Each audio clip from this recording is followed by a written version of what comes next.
True crime mystery. Clifford Olson, the Beast of British Columbia, Canada. He was the kind of man who could talk his way into anyone's trust. A smooth talker, a drifter, and behind that friendly grin was one of the worst monsters Canada has ever seen.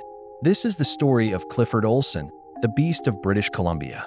Before we dive into this horrifying case, don't forget to hit subscribe and turn on the bell icon so you never miss another chilling story from True Crime Mystery.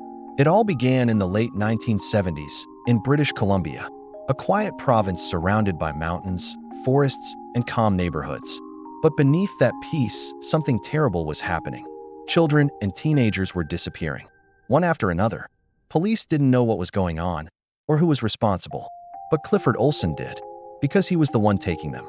Born in 1940, Clifford Olson grew up in Vancouver. Even as a child, he was known for lying, stealing, and manipulating anyone who crossed his path.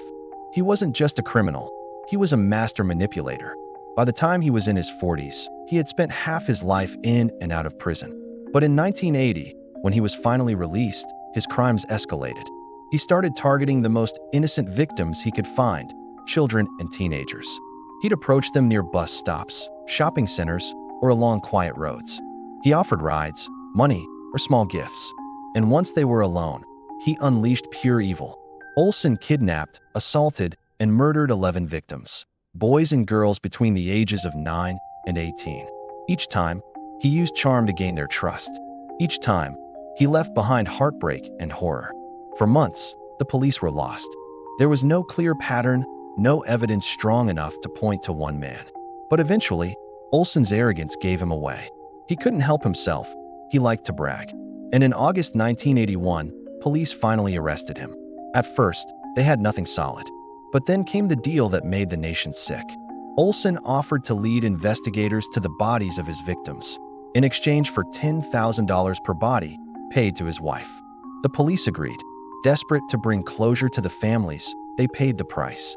11 young lives, $110,000, and a country left outraged. In 1982, Clifford Olson was convicted of 11 counts of first-degree murder. He was sentenced to life in prison, with no chance of parole for 25 years. But even behind bars, he never stopped talking. He wrote letters, gave interviews, and taunted the families of his victims. He loved the attention. Years later, Olson's name would become a symbol, not just of evil, but of how broken the justice system could be. He lived until 2011, when he finally died in prison of cancer.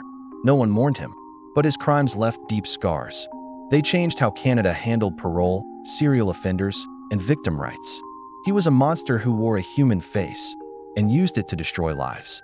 Sometimes, the scariest thing about evil is how ordinary it looks. If you found this story disturbing, make sure to subscribe for more real-life mysteries and true crime stories. And tell us in the comments, do you think the police should have ever paid him for the victims' locations? Until next time, stay safe and stay curious.